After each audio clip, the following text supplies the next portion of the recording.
24/7 Sports. Taylor Ham here with five-star defensive back from Beaumont Ozen, Tony Brown, who we just heard is now number 9 in the country in the 100 with a 10.69 you ran today.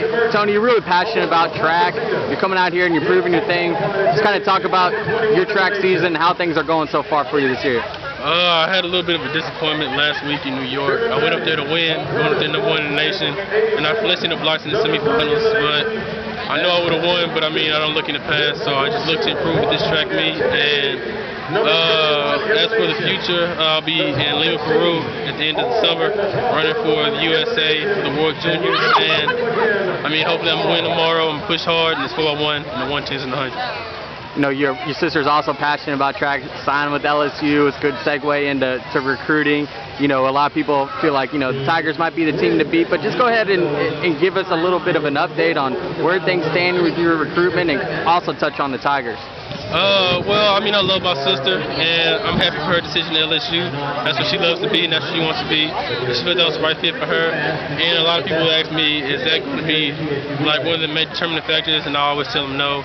I make my decision for what I want to do and where I want to be. And I mean, LSU, I've always loved Louisiana, and I've been there a lot, and I like the Tigers.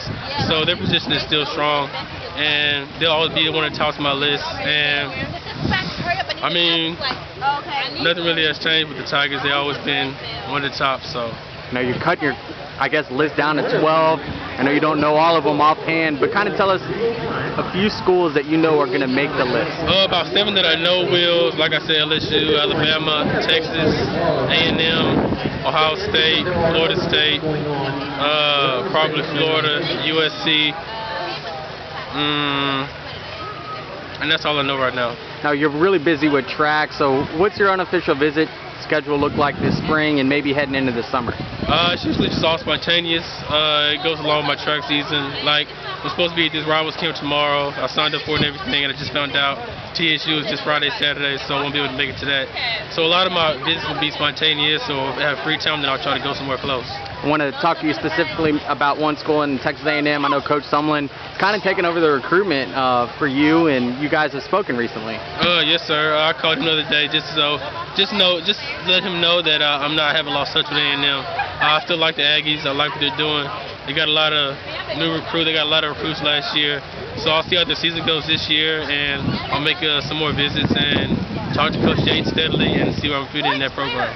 You like to come up for practices so you can kind of see how things are day to day. You know, when you go to practices and maybe potentially one to Texas A&M, what do you look for while you're on campus? The energy. I'm a high tempo guy. I mean, guys have seen that at camp. So I'm a high energy guy. I like being loud. I like looking good, and they look good in their uniforms. I also look for how they coaching them. I mean, it's a lot of things you look for, how their practice goes along, how smooth it is, if it's music, like I said, that high tempo, and just how I feel when I'm there.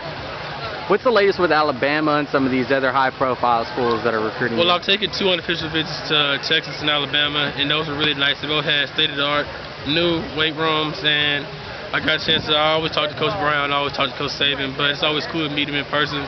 And one of the cool things about the Alabama trip was we actually drove to lunch in his car when their official visit. It was lunchtime, and I was still meeting with him. So we drove, me, my mom, and my sister drove in his car to the thing. It was one of the nicest Mercedes I've been in, so it was really cool. That was pretty cool. What's the latest with Texas? You know, again, you've been up there too, like Alabama. You touched a little bit on Alabama. What's the latest with Longhorns? I mean, Texas. I was born and raised in Texas, so of course I'm going to consider A&M and Texas strongly. I grew up watching Texas all the time, Texas and USC. And Mac Brown's still the coach, and Akina is still the man.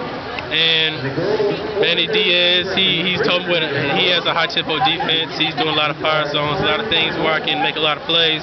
And hopefully win the Heisman. All I want to do is I want to get to college and win the Heisman. Like, we're one of the first DBs to win. So, I mean, that's what I want to do. And that's the thing I'm looking for, a program where I can be the most highlighted and make the most plays. Now, quickly, your updated timeline for a commitment. Since I'm graduating in December, I'll be graduating after football season. So, it'll either be the latter part of football season or the All-American game. Appreciate the time, Tony. All right.